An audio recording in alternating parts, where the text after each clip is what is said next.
Tense को देखते हैं। टेंस तो पढ़ेंगे लेकिन टेंस कुछ भिन्न पढ़ेंगे हम यहाँ। टेंस किसे कहते हैं, सामान्य बात है। टेंस क्या होता है? The form of verb, the form of verb is called tense। क्रिया के रूप को ही टेंस कहते हैं। ये बात स्पष्ट हो गई कि क्रिया के रूप को ही टेंस कहते हैं। गौर करते हैं तो क्रिया के रूप को टेंस कहते हैं। मैं अभी टेंस से पहले की कुछ बात आपको बताने जा रहा हूं, जो बड़े बड़े एग्जामों में जहां से प्रश्न पूछते हैं और आपको परेशान करते हैं। तो मैं पहले यहाँ क्लियर करूंगा, फिर आगे टेंस पर चलते हैं। तो यहाँ मैं आपको जो करने जा रहा हूँ उसके पहले मैं आपके लिए 2 वाक्य लिख रहा हूँ और ये 2 वाक्य को आपको गौर करना है, ठीक है? तो पहले इन 2 वाक्यों को देखते हैं।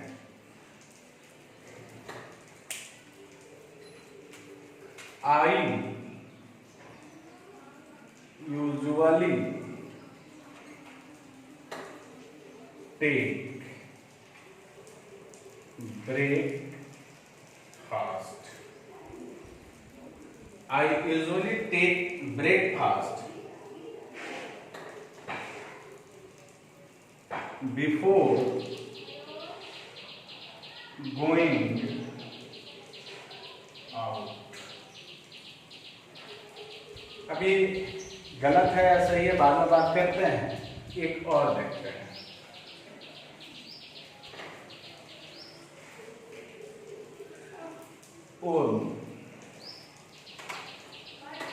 केचुआ, वो जो कीड़ा होते हैं, कीड़े मकोड़े, आर यूजुअली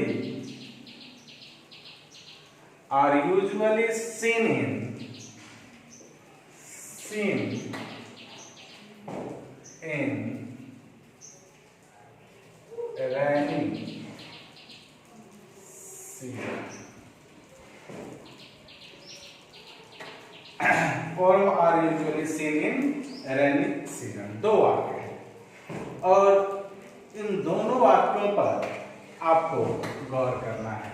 मैं बता दूं कि दोनों वाक्य राइट हैं, दोनों वाक्य राइट है। अब ध्यान क्या देना है? कह रहे हैं कि इसमें तब ध्यान क्या देना है। आखिर मैं इसमें आपको क्या विशेष बताने लगा, यही ना? तो देखिए, कहेंगे, आप नोट कर लेंगे कि दोनों वाक्यों को ध्यान से देखते हैं तो दोनों एक्शन, दोनों वाक्यों में हैबिचुअल एक्शन दिखाई दे रहा है। कौन सा एक्शन दिखाई दे रहा है? हैबिचुअल एक्शन दिखाई दे रहा है, यानी आदतन कार्य दिखाई दे रहा है। I usually take breakfast before going out. मैं प्राय ब्रेकफास्ट ले लेता हूं, यानी बाहर जाने से पहले। तो ये क्या है? यह एक एक्शन है जो हैबिचुअल है या आदतन है। दूसरा, वर्ब आर यूजुअली सीन। केचुए देखे जाते हैं, केचुए देखे जाते हैं कब? रेनी सीजन में, यानी बरसात के दिनों में। यानी ये भी क्या है? तो गौर से अगर आप देखते हैं तो पा रहे हैं कि यह भी एक हैबिचुअल ही एक्शन है। जब हैबिचुअल है तो ये दोनों सिंपल प्रेजेंट हुए। ये दोनों क्या हुए? हैबिचुअल हैं, इसीलिए दोनों सिंपल में हैं।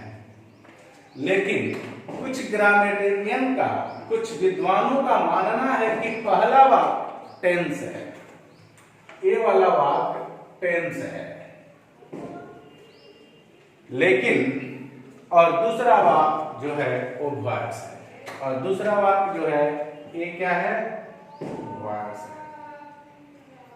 दूसरा वाक्य वॉयस है, लेकिन यह अप्रोच गलत है, यानी यह बात गलत है, ऐसा नहीं है, दोनों टेंस ही हैं। यानी अब बात क्या आ गई सामने, तो किस वर्ब को हम एक्टिव में, यानी किस वर्ब को हमें एक्टिव में रखना है और किसको पैसिव में, यह उस वर्ब की परिस्थिति पर निर्भर करता है, यह उस वर्ब की परिस्थिति पर निर्भर करता है। और इस चीज को बेहतर ढंग से समझने के लिए आपको मेरे वॉइस वाला एक वीडियो में जो बनाया हूं, जिसमें वॉइस इंट्रोडक्शन नाम दिया हूं, उसका नाम है वॉइस इंट्रोडक्शन। वॉइस इंट्रोडक्शन वाली वीडियो को जरूर देखें, ज्यादा बेहतर आपको समझ में आ जाएगा। और आप जानते हैं कि वॉइस क्या है, तो वॉइस टेंस का ही एक अंग है, टेंस का ही एक अंग है। इसलिए हमें सबसे पहले इस वर्ब को समझ लेना होगा।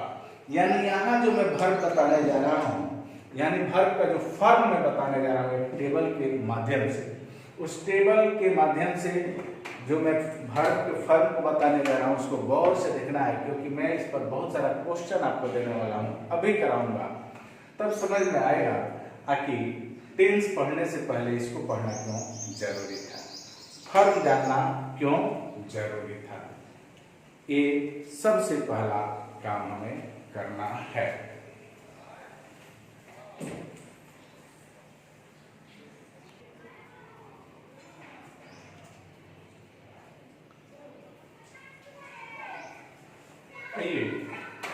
इस वर्ब के जो फॉर्म दिया है इसको समझने की जरूरत है। ये टेबल है, इस टेबल को देख लेना है और इस टेबल के माध्यम से हमें बहुत सारा क्वेश्चन अभी बनाना है।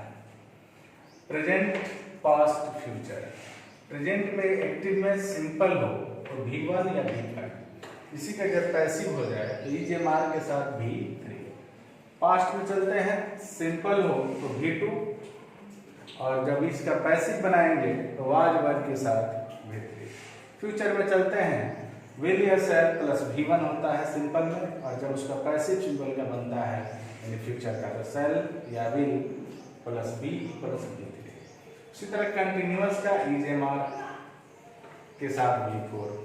जब लेकिन इसका पैसिव बनता है तो एक बीइंग अधिक जुट गया है, यहाँ V3 होता है, पैसिव में हमेशा V3 ही होता है। उसी तरह कंटिन्यूअस का है, ये पूरा टेबल को बढ़िया से आपको समझने की जरूरत है, तब हम आगे बढ़ेंगे। अब मैं एक यहाँ नोट दे रहा हूँ, मैं कुछ स्टार लगाया हूँ, देखिए यहाँ, तो मैं यहाँ स्टार वाले के लिए एक बात आपको मैं बता दूँ। ये वर्ब का जो फॉर्म है यह रूप गलत नहीं है, परंतु इसका प्रयोग कभी कभार किया जाता है, इसका प्रयोग कभी कभार होता है। ये वर्ब गलत नहीं है, क्या है, वर्ब के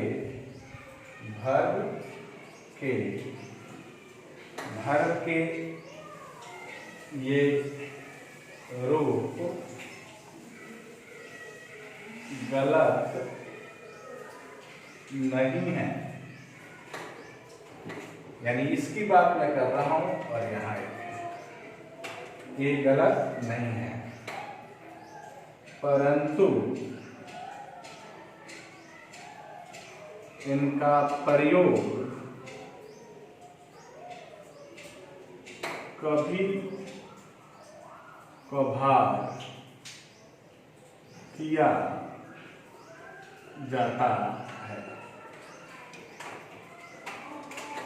अब मैं जैसे मैं कहूँ कि Ravi has been being taught, मैं इस बात लिखूँ कि Ravi has been being taught for, Ravi has been being taught. Ravi has been being taught for last 2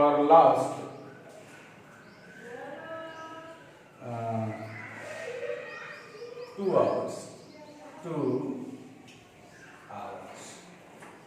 तो देखिए यहाँ प्रयोग हुआ है। अब इसका मतलब नहीं कि ये गलत है, हुआ है कि नहीं है प्रयोग, तो होता है, लेकिन ये प्रयोग कभी कभार किया जाता है। अब मैं आगे आपको बताने जा रहा हूँ, एक नोट को लिखेंगे। अब मैं इसको अरेंज कर रहा हूँ, मिटा रहा हूँ।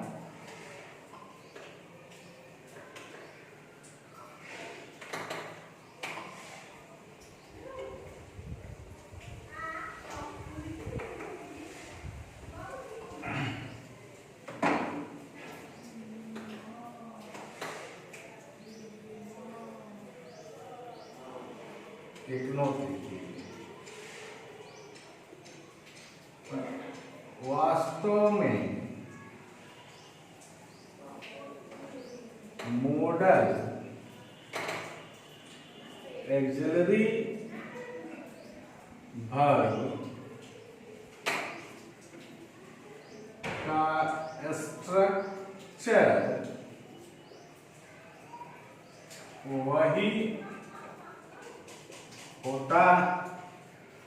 वही होता है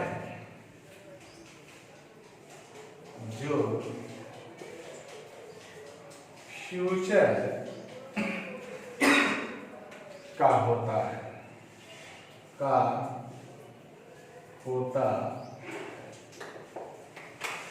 यानी मॉडल एक्सिलरी वर्ब का स्ट्रक्चर वही होता है जो वास्तव में फ्यूचर का होता है। मैं कहूंगा कि कुछ ग्रामेरियन यानी कुछ ग्रामर के विद्वान लोग तो विल शैल को भी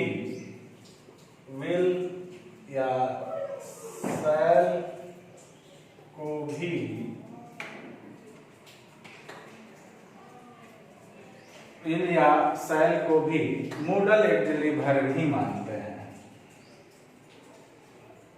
मॉडल एक्सिलरी वर्ब ही मानते हैं।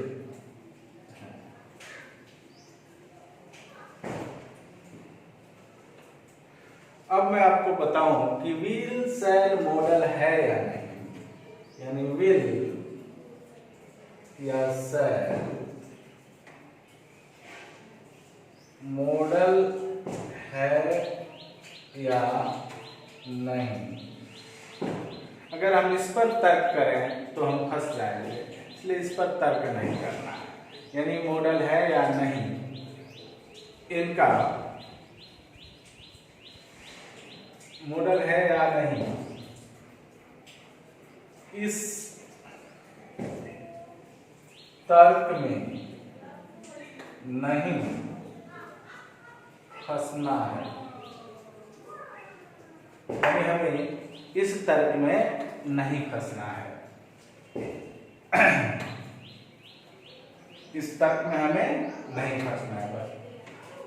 बस आपको इतना, इसको भी लिखिए कि बस आपको इतना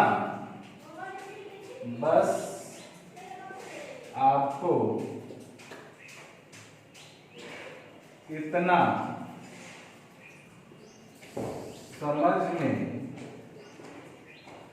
आना चाहिए, समझ में आना चाहिए कि अगर शैल या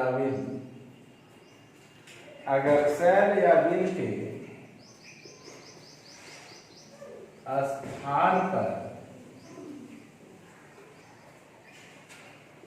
में माइल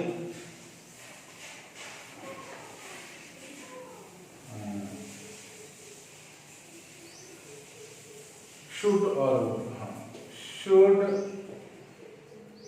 या वुड आदि प्रयोग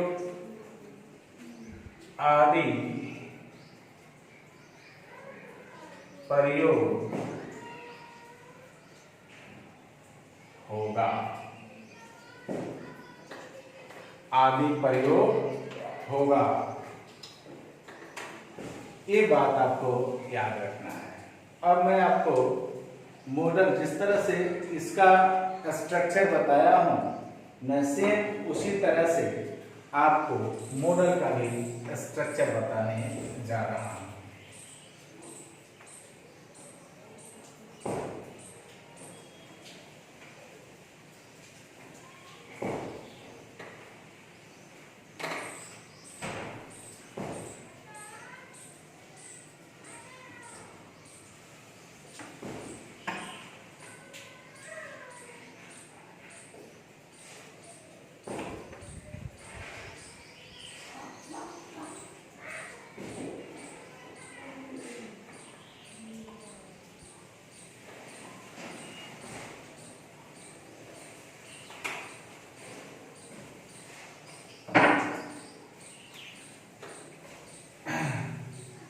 अब मॉडल स्ट्रक्चर को ध्यान देना है आपको। मॉडल स्ट्रक्चर को ध्यान देना है। मैं यहाँ एक्टिव और पैसिव बना रहा हूँ, इसको भी गौर करना है आपको, समझना है आपको। यानी मॉडल प्लस V1 एक्टिव हो गया। क्या हो गया? एक्टिव हो गया। और यही model plus BE plus V3 ये पैसिव हो गया। क्या हो गया? पैसिव हो गया। अब अगर मैं यहाँ model plus BE plus being plus being, ठीक है, ये एक्टिव हो जाएगा। इसका पैसिव नहीं होता है।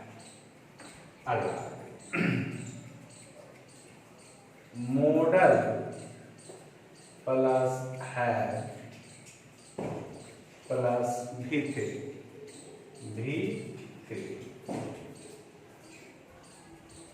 एक्टिव हो गया। इसका पैसिव क्या हो जाएगा? तो मॉडल प्लस है प्लस बीइंग प्लस V3 अंतिम। अगर मॉडल प्लस है प्लस बीइंग V4 क्या हो गया? यहाँ V4 होता है, V4। इसका भी नहीं है। ये सिर्फ आपको रट्टा मारना है।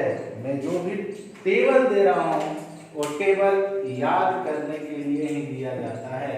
इस बात को ध्यान में रखेंगे। अब मैं कुछ प्रश्नों को हल करते हैं। अब यहां से हम लोग कुछ ऐसे प्रश्न को हल करते हैं जो कहीं ना कहीं पूछा गया है। एनडीए में, एसएससी में, बैंकिंग में, बैंक पीओ वगैरह में क्वेश्चन पूछा गया है। और जितना मैं अभी तक पढ़ाया हूं, मैं टेंस पर गया नहीं हूं, सिर्फ रूप पर बात किया हूं और किसके साथ क्या होगा ये टेबल में समझाया हूं। और इसी पर मैं अब कुछ क्वेश्चन देने जा रहा हूं जिसको हम सॉल्व करेंगे। अब देखते हैं कि हमसे वो सॉल्व होता है या नहीं, तब आगे वीडियो देखेंगे। आइए क्वेश्चन की तरफ मूव करते हैं। एक एनडीए का क्वेश्चन है कि the problems of translation, the problems of translation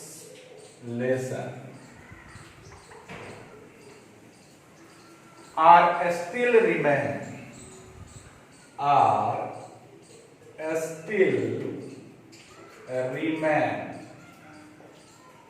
किया क्या है, इसको अंडरलाइन ऐसे कर दिया है, और ये है एनडीए का क्वेश्चन। गौर करना है, और ऑप्शन दिया है, क्या है, आर remain, बी में क्वेश्चन देखते हैं, will remain, will remain।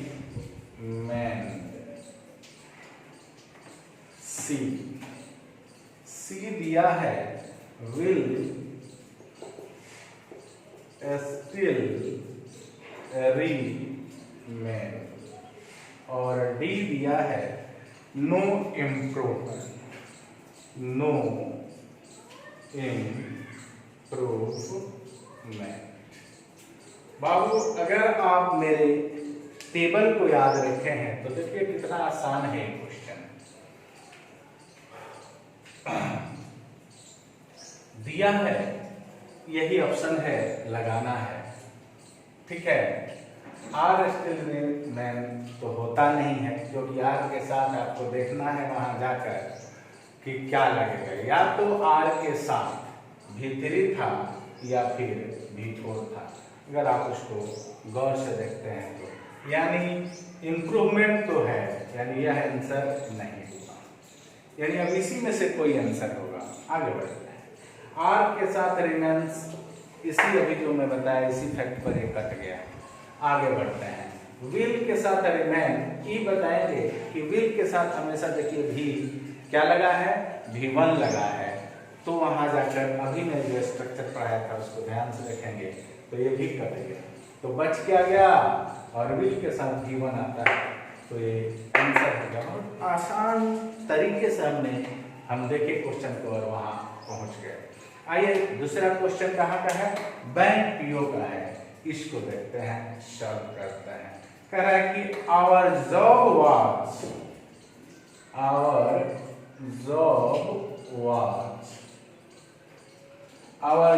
Was to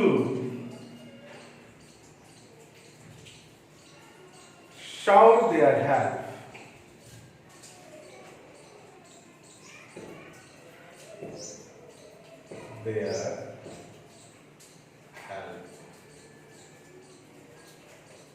without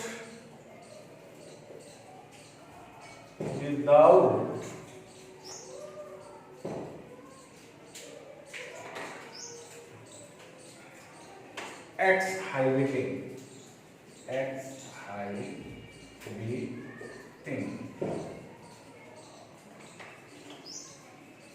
our ignorance। पहले मैं क्वेश्चन लिख रहा हूं, ये बैंक पीओ का क्वेश्चन है। आइए ऑप्शन पर देखते हैं। हाँ, और इसमें करना क्या है, अंडरलाइन किसको किया है जी, शॉर्ट यहाँ किया है। और अब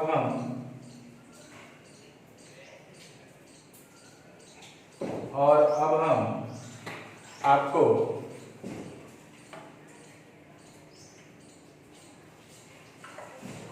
ऑप्शन इसमें देने जा रहा हूं, सीक देयर है। ऑप्शन लिखते हैं जो दिया है, सीक देयर है पहला। दूसरा ऑप्शन दिया है shout them help, shout them help। C number option दिया है, शीक हैज क्या है? sick has revealing। दूसरा अगला है sick has revealing।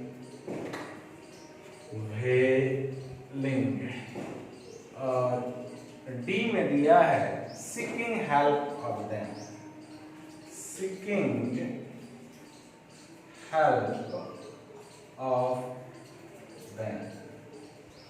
और ई नंबर दिया है नो इम्प्रूवमेंट। क्वेश्चन में देखना है कि क्या होगा। और जब टू, अभी बाबू जब टू है तो टू के साथ हमेशा देखेंगे कि V1 आता है। तो V1 की अगर मैं बात कहूँ तो seek their help है। क्या है? seek their help है। और उसके बाद बात देखिए तो कोई आपको मिल नहीं रहा है, यहाँ है आ गया, इसलिए गलत हो गया। तो आंसर हो जाएगा ये। एक चीज से पकड़ लिए कि यहाँ क्या होना चाहिए। एक बैंकियों का क्वेश्चन है। नोट यहाँ आप नहीं होते एक नोट बना सकते हैं कि नोट में लिख लीजिए कि 2 + V1 होता है। 2 + V1 होता है, याद रहेगा। आगे बढ़ते हैं, फिर एक बैंक पीओ का ही क्वेश्चन लेते हैं। ये क्वेश्चन बाबू मैं जो कहीं ना कहीं कभी ना कभी बैंक पीओ में पूछा गया है, वही सब क्वेश्चन मैं ले रहा हूँ। एनडीए में पूछा गया है, एसएससी में पूछा गया है, वही क्वेश्चन मैं ले रहा हूँ जो सॉल्व करने में आपको दिक्कत होता है। अगला है he has been venturing। क्या है? he has been venturing।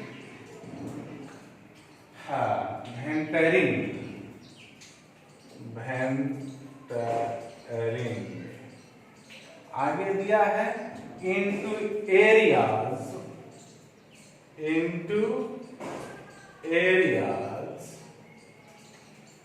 which she had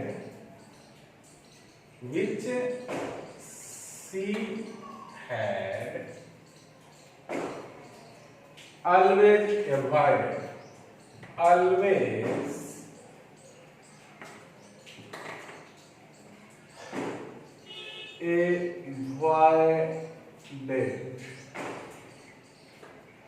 in the past।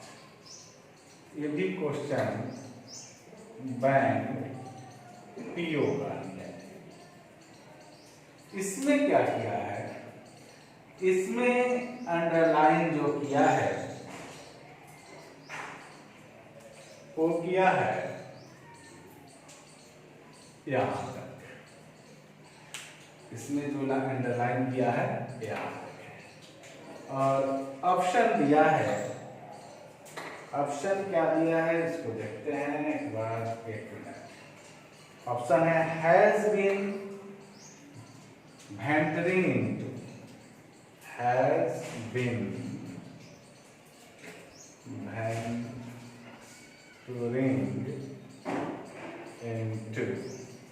और बी में दिया है कि has venturing into, has venturing into। और सी में जो क्वेश्चन दिया है वुड दिया है, वुड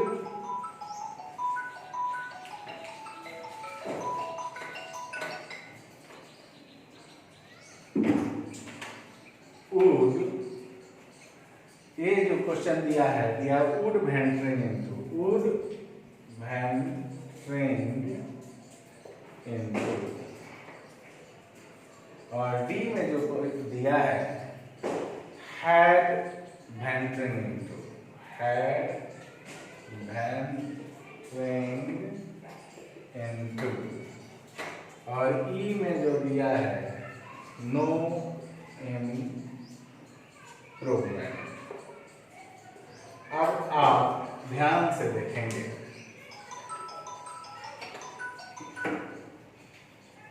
एरियाज की बात कर रहा है, तो एरियाज की जो बात कर रहा है, तो यहां पर क्या उपयुक्त होना चाहिए? तो दिया ही has been venturing into, has been venturing into तो सही दिख रहा है, तो ये जा रहा है, ये गलत है, आंसर होगा ये। एक और क्वेश्चन हम आपको बताने जा रहे हैं, इस क्वेश्चन को गौर से देखते हैं।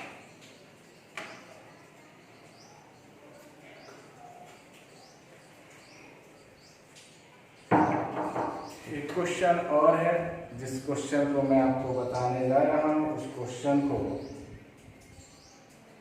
देखिए। एक क्वेश्चन है कि डिड ही केम,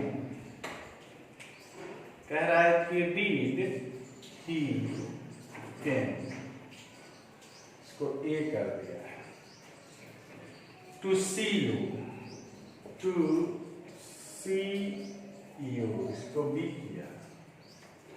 अगला दिया है एस्टरडे इवनिंग, एस्टरडे इवनिंग, इसको सी किया और नो ईयर, इसको डी किया। आसानी से पकड़ सकते हैं, डीड के साथ भी1 ना, तो आंसर हो जाएगा ए, यानी डीड के साथ हमेशा भी1 आएगा।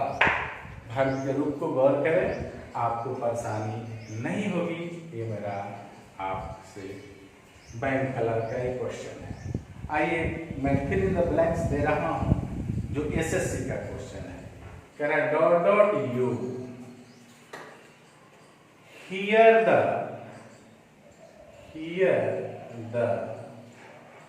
प्रेसिडेंट्स